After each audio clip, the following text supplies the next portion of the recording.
중국이 낸시 펠로시 하원 의장의 대만 방문에 무력 시위에 나섰습니다. 오늘 중국의 군용기 22대는 대만 해협 중간선을 넘어갔습니다. 조 바이든 대통령이 11월 중간선거를 앞두고 낙태권 보장을 위한 두 번째 행정명령에 서명했습니다. 뉴욕주가 의료진 부족 사태에 대응하기 위해 개인당 최대 $3,000 보너스를 지급하는 새로운 프로그램을 시행합니다. 뉴욕주가 뉴욕시 공공주택 건물에 새로운 냉난방기구 3만 대를 설치하기로 했습니다. 뉴저지 팰리세이드 파크타운의 평일 야간 비거주자 차량 단속이 시작됐습니다. 도로변 주차를 하기 위해서는 모든 방문자들은 방문 차량 허가증을, 모든 거주자 또한 거주자 확인증을 사야 합니다.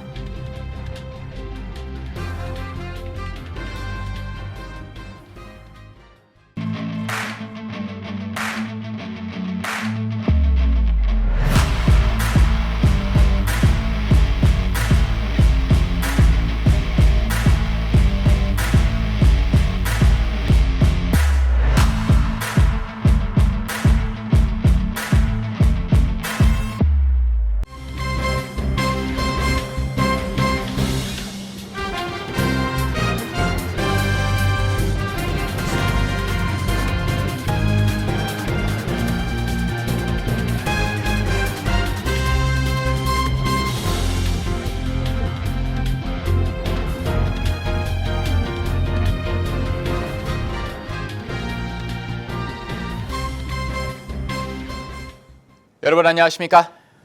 KBTV 뉴스9 이창원입니다. 낸시 펠로시 하원 의장의 대만 방문에 맞서 중국이 대만을 봉쇄하는 듯한 무력 시위에 나서며 긴장이 높아지고 있습니다. 오늘 중국 군용기가 대만 해협 중간선을 넘어와 무력 시위를 벌였습니다. 중국은 대만에 대해 강경한 군사, 경제 반격에 나섰습니다. 첫 소식 전상희 기자가 전합니다. 대만 국방부는 중국 인민해방군 소속 Su-30 전투기 16대와 J-11 전투기 6대 등 군용기 27대가 대만 방공 식별구역에 진입했다고 오늘 밝혔습니다. 로이터 통신은 이중 Su-30 전투기와 J-11 전투기 22대는 대만 해협 중간선을 넘어왔다고 전했습니다. 대만군은 즉각 전투기를 출격시키고 경고방송을 하면서 기체 추적을 위한 방공 미사일 시스템을 가동했습니다. 대만 해협 중간선은 1955년 미국 공군 장군인 벤자민 데이비스가 중국과 대만 간 군사적 충돌을 막기 위해 선언한 경계선입니다. 앞서 중국은 4일 12시부터 7일 12시까지 대만을 둘러싸는 형태로 설정한 6개 구역에서 실사격 훈련을 포함한 중요 군사 훈련을 실시한다고 발표했습니다. 그러면서 안전을 위해 이 기간 관련 선박과 항공기는 해당 해역과 공역에 진입하지 말라고 알렸습니다. 또 대만을 관할하는 중국 인민해방군 동부전구 수위 대변인은 대만 북부, 서남, 동남부 해역과 공역에서 연합해상, 공중훈련, 대만 해협에서 장거리 화력 실탄 사격을 각각 실시한다고 밝혔습니다. 스이 대변인은 최근 대만 문제에서 미국의 부정적인 움직임이 중대하게 심화한 상황에 맞서 대만 독립 도모 행위에 엄중한 경고를 하는 것이라고 밝혔습니다. 경제 측면에서 중국 상무부는 내일부터 대만에 대한 천연 모래 수출을 관련 법률 규정에 근거해 잠정 중단한다고 밝혔습니다. 또 세관 당국인 해관총서는 대만산 감귤류 과일, 일부 냉장, 냉동 어류의 수입을 잠정 중단한다고 발표했습니다. 이처럼 펠로시의 대만 방문과 관련한 중국의 1차 반격은 대만에 대한 군사적 압박과 경제 제재에 집중된 것으로 평가되고 있습니다. 미국 측은 펠로시 의장의 대만 방문이 중국의 주권을 침해하지 않았다면서 중국의 위협에 굴하지 않겠다는 입장을 밝혔습니다. 펠로시 의장은 미국 현직 하원 의장으로는 25년 만에 대만을 방문해 차잉원 대만 총통을 비롯한 대만 유력 인사들과 회동한 뒤 동아시아 순방 다음 기착지인 한국에 도착해 공식 일정에 들어갔습니다. KBTV 뉴스 전상입니다. 캔자스주에서 낙태권 보호 조항을 삭제하는 주 헌법 개정안이 부결된 가운데 조 바이든 대통령이 낙태권 보장을 위한 두 번째 행정명령에 서명했습니다. 계속해서 전상희 기자가 전합니다.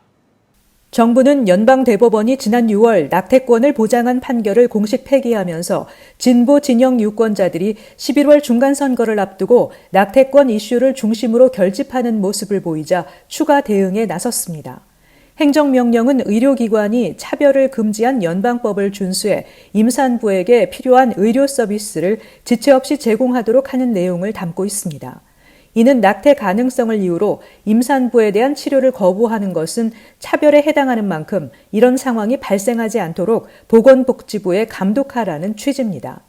다만 이번 행정명령이 서명되면 보수 진영에서는 바로 소송을 제기할 것으로 전망된다고 블룸버그 통신은 보도했습니다. 의회의 하이드 수정안에서는 예외적 경우를 제외하고 낙태 관련한 연방 지원을 금지하고 있는데 따라서 행정명령의 효과도 제한적일 것이라는 지적입니다. 바이든 대통령 역시 연방 차원의 낙태권 보장을 위해 의회 입법이 필요하다고 보고 11월 중간선거에서 민주당에 투표해 줄 것을 호소해 오고 있습니다. 한편 캔자스주는 어제 예비선거 투표에서 상하원 주지사 각 당 후보를 뽑는 선거 외에 낙태권을 보장하고 있는 주 헌법 조항을 폐지하는 헌법 수정안을 놓고 유권자들에게 찬반을 물었는데 그 결과 90% 개표 시점에서 60%가 개헌에 반대해 조항 삭제가 무산됐습니다. 여성이 임신 28주 전까지 임신 중단을 결정할 수 있도록 한 로데 웨이드 판결이 지난 6월 연방 대법원에서 뒤집힌 이후 유권자들이 낙태권에 대해 주 차원의 투표로 의견을 직접 표명한 것은 이번이 처음입니다. 언론은 이번 결과가 중간선거에서 낙태권에 대한 지지층을 투표소로 이끌어내는 동인이 될 것으로 기대하는 민주당에 희망적이라고 평가했습니다. KBTV 뉴스 전상입니다. 뉴욕주가 팬데믹 이후 갈수록 심각해지는 의료진 부족 사태를 해결하기 위해 직원당 최대 $3,000의 보너스를 제공하는 새로운 프로그램을 시행합니다. 자세한 소식 김은지 기자가 전합니다. 오늘 캐시 호컬 뉴욕 주지사는 현직 의료 종사자 수를 유지하고 또 신규 인력을 모집하기 위한 보너스 프로그램을 발표했습니다. 주지사 사무실에 따르면 연간 소득이 $12만 5천 미만이고 최소 6개월 동안 직책을 유지한 의료진이 보너스 수혜 대상입니다. 여기에는 정신건강 관련 의료진도 포함되며 뉴욕주 공중보건법 또는 정신위생 및 교육법에 근거해 허가받은 시설이나 약국, 학교 기반 보건센터 등이 포함됩니다. 또 메디케이드에 참여하며 최소 1명의 직원을 두고 있는 의료 제공자나 뉴욕주의 정신건강 사무실, 노인 사무실, 중독 관련 지원 사무실, 발달 장애인 사무실, 아동 및 가족 서비스 사무실로부터 자금을 지원받는 프로그램에 종사하는 의료 제공자도 수혜 대상에 포함됐습니다. 단, 메디케이드로부터 정지 또는 제외된 적이 있는 의료진의 경우에는 프로그램 수혜 대상에서 제외됐습니다. 직원당 받을 수 있는 최대 보너스 금액은 $3,000로 개인별 근무 기간이나 시간에 따라 지급액이 달라집니다. 근무 시간의 경우 주당 최소 20에서 30시간 근무하는 의료진의 경우 $500, 30에서 35시간까지는 $1,000, 주당 35시간 이상은 최대 $1,500가 책정됐으며 두 번의 가득 기간 동안 총 $3,000까지 받을 수 있게 됩니다. 이 프로그램은 뉴욕 주정부가 향후 5년 동안 주내 의료진 인력을 20% 증가시킨다는 목표로 시행하는 이니셔티브의 일부로 이번 보너스 프로그램에만 $13억 자금을 투입했습니다. 호컬 주지사는 현재 주 전역에서 의료 종사자를 위한 9만 3천 개의 일자리가 열려 있다고 말했습니다. 이어 많은 사람들이 아프거나 죽고 또 집에 웅크리고 있는 팬데믹 기간 동안 우리의 의료 종사자들은 뉴욕주의 건강을 위해 매일 출근했다며 의료 시스템은 우리 삶의 기초이며 이들의 희생을 인정해야 한다고 말했습니다. 또 이번 보너스 프로그램은 그들에게 단순히 감사하는 의미에 그치는 것이 아니라 뉴욕 주민의 건강을 위한 투자라고 덧붙였습니다. 보너스 제공을 통해 의료 인력을 유지 또는 증가시킴으로써 뉴욕주의 의료 서비스 품질을 성장시키겠다는 것입니다. KBTV 뉴스 김은지입니다. 뉴욕주가 $7천만 예산을 투입해 뉴욕시 공공주택 건물에 그린 에너지를 이용한 새로운 냉난방기구 3만 개를 설치합니다. 오는 2050년까지 이들 건물의 탄소 배출량을 80%까지 감축한다는 계획입니다. 보도에 홍찬우 기자입니다. 뉴욕시는 $7천만 예산이 투입되는 공공주택 단지의 냉난방 장치 업그레이드 프로젝트로 건물의 에너지 효율을 높이고 거주자들의 삶의 질 역시 향상시킬 계획이라 밝혔습니다. 캐시 호컬 뉴욕 주지사는 에릭 애덤스 뉴욕시장과 함께 기자회견에서 이를 위한 자금 $7천만 는 뉴욕주 에너지연구개발청과 뉴욕 전력청에 제공될 것이라고 밝혔습니다. 호컬 주지사는 현재 화석 연료를 사용하는 보일러를 개별 전기 히팅 펌프로 교체하고 이를 통해 뉴욕시 공공주택 단지를 그린 에너지를 사용하는 탈탄소 건물로 탈바꿈시킬 계획이라고 말했습니다. 지난해 말 뉴욕주가 경쟁 입찰을 통해 선정된 냉난방 펌프는 외부 공기의 태양열을 흡수해 내부로 펌핑하는 방식으로 작동합니다. 공공주택 단지 거주자는 각자가 냉난방 온도를 조절할 수 있게 됩니다. 뉴욕주는 이를 통해 주정부가 목표로 한 기후 및 청정 에너지 기준을 달성한다는 계획입니다. 새로운 냉난방 기구 설치를 통해 공공주택 건물은 2030년까지 탄소 배출량 40%를 감소시키고 2050년까지는 80%를 감축하게 됩니다. 뉴욕주는 앞으로 몇 년에 걸쳐 공공주택 아파트에 총 3만 개의 새로운 히팅 펌핑 장치를 공급할 예정입니다. 하지만 온실가스 감소 목표를 달성하기 위해서는 10년 안에 약 15만 6천 개의 장치가 필요할 것으로 예상됩니다. 뉴욕주가 제공하는 7천만 달러의 예산 외에도 공공주택건물위원회는 새로운 히팅 펌핑 장치 구매와 설치를 위해 2억 5천만 달러를 추가로 투자할 계획입니다. KBTV 뉴스 홍찬호입니다. 뉴저지 팰리세이스 파크 타운 정부가 평일 야간 비거주자 차량의 거리 주차 단속을 이달부터 시작했습니다. 이 조례는 지난해 7월 처음 통과됐지만 주민들의 반대 여론이 거세게 일면서 수차례 수정을 거듭한 끝에 지난 25일 확정됐습니다. 새롭게 도입된 팰리세이스 파크 타운의 주차 규정과 주의해야 할 점들을 김은지 기자 정리했습니다. 이번에 최종 확정된 조례안은 월요일부터 금요일 평일에 자정부터 오전 9시까지 거주자 주차 허가증이나 방문자 주차 허가증이 없이 스트릿 파킹되어 있는 차량은 단속 대상이 된다는 내용을 골자로 하고 있습니다. 주택에 포함된 주차장이나 드라이브웨이 주차는 이번 조례안의 영향을 받지 않습니다. 펠팍 주민을 대상으로 발급되는 거주자 주차 허가증은 유효기간 3년에 $20의 수수료가 부과되는데 65세 이상 주민의 경우 $10로 할인 혜택이 제공됩니다. 거주자 주차증을 발급받기 위해서는 신청자의 운전면허와 차량 등록증 등의 주소지가 모두 펠팍임을 입증해야 하며 주차증은 펠팍 정부 웹사이트에서 연중 24시간 발급받을 수 있습니다. 비거주자의 경우 평일 야간에 주차하려면 방문자 주차 허가증을 구입해야 하는데 구입 비용은 하루 $8 또는 월 $175입니다. 아울러 일일 방문자 주차증은 한 달에 최대 10번까지만 구입할 수 있습니다. 따라서 한 번에 11일 이상이 필요할 경우 월 단위 방문자 주차증을 구매해야 합니다. 규정 위반 시 벌금은 최대 $50가 부과되는데 단속 초기에는 벌금 티켓이 아닌 경고장이 우선 발부될 것으로 알려졌으며 정식 벌금 티켓이 언제부터 발부될지는 불분명합니다. 약 1년여 만에 확정된 팰리세이즈 파크타운의 비거주자 거리 주차 단속 조례안은 지난해 7월 통과된 이후 주민들의 거센 반발에 부딪혀왔습니다. 펠팍타운 의회는 지난 25일 7월 원래 회의를 열고 이를 표결에 붙인 결과 스테파니 장, 박재간 시의원 등 2명은 반대했지만 나머지 4명은 찬성해 결국 확정됐습니다. 한편 몇 번의 수정 끝에 새롭게 도입된 규정으로 인한 주민들의 혼란이 우려되는 가운데 펠팍타운 정부는 거주자 및 방문자 주차 허가증과 관련해 도움이 필요한 경우 펠팍타운홀을 방문해달라며 타운홀 방문 시 주차 허가증 등록에 필요한 서류 및 등록 비용 지불을 위한 크레딧이나 현금 카드를 지참해달라고 당부했습니다. KBTV 뉴스 김은지입니다. 2023년 6월 뉴욕에서 40년 만에 개최되는 제22회 전 미주 한인체육대회가 조직위원회 출범식과 함께 본격적인 준비 단계에 들어갔습니다. 곽우천 미주체전 공동조직위원장과 임원진은 뉴욕에서 개최되는 미주체전을 성공적으로 개최하기 위해 최선을 다하고 있다며 뉴욕 일원 한인사회의 열렬한 관심과 응원이 필요하다고 전했습니다.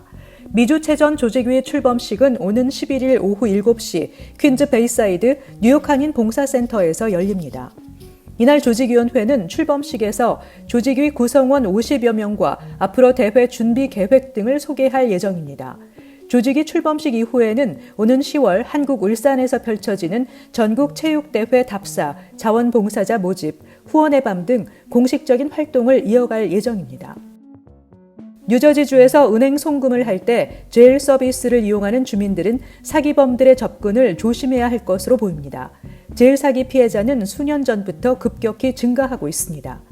사기범들은 대상을 파악한 후 알려진 은행 이름이 뜨는 번호로 전화해 돈을 보낸 것이 확인됐는데 만약 본인이 보낸 것이 아니면 젤 앱에 들어가 특정 코드를 이용해 환급을 요청하는 등의 과정을 거쳐야 한다고 주문합니다. 나중에 피해자들은 자신의 은행 계좌에서 일정 액수가 수취 불명에게 송금된 것을 알게 됐다고 밝혔습니다. 재무 컨설팅 회사인 제블린 전략조사에 따르면 2021년 1년 동안 젤 서비스의 총 송금액은 4,900억 달러, 2020년 송금 사기를 포함한 피해는 무려 1,000만 건에 육박하는 것으로 나타났습니다. 7월 한 달 동안 뉴욕시 내 주요 7개 지역의 각종 범죄 피해자 규모가 전년 같은 기간에 비해 40% 가까이 늘어났다는 통계 조사 결과가 발표됐습니다. 각 범죄 분야별로 고른 증가세를 보였지만 특히 절도 건수의 경우 지난해 같은 기간에 비해 48%나 증가한 29,129건을 기록했고 자동차 절도 건수 역시 43%가 증가했습니다. 강도 범죄의 경우 지난해 7월에 비해 39.4%가 증가했고 살인사건은 42건으로 지난해 같은 기간에 비해 35%가 늘었습니다. 특히 총격 피해자와 총기 관련 사건도 각각 10% 가까이 증가했습니다. 뉴욕타임즈의 조사에 따르면 2021년 기준 승객 100만 명당 지하철 폭력 범죄 발생률이 2019년에 비해 25%가량 증가했습니다.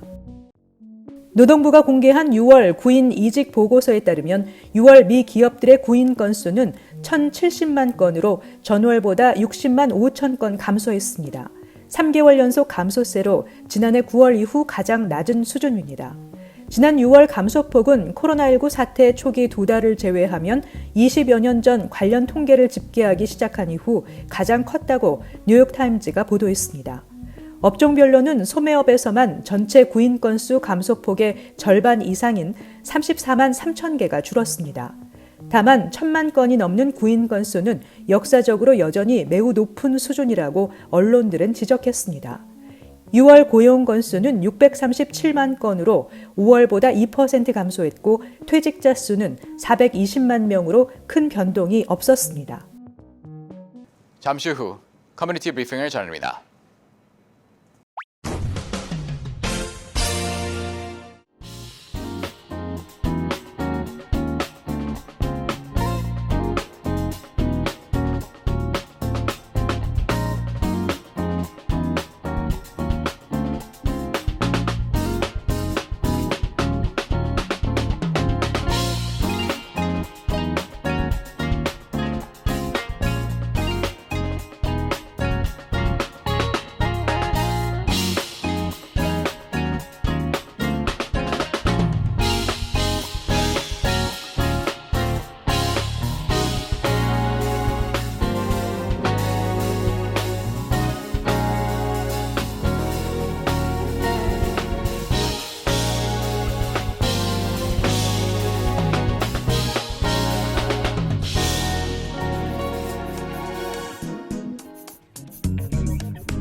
이어서 환율과 증시 전해드립니다.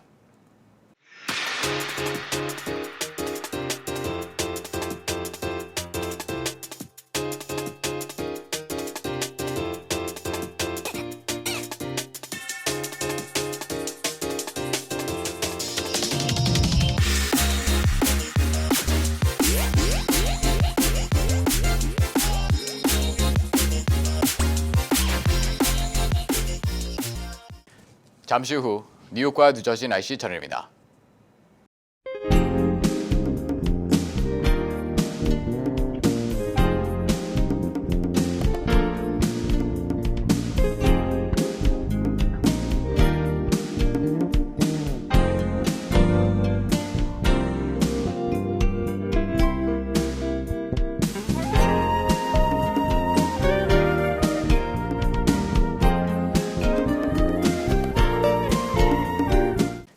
KBTV 뉴스9 마칩니다. 오늘도 시청해주셔서 감사합니다. 편안한 밤 보내시 기 바랍니다.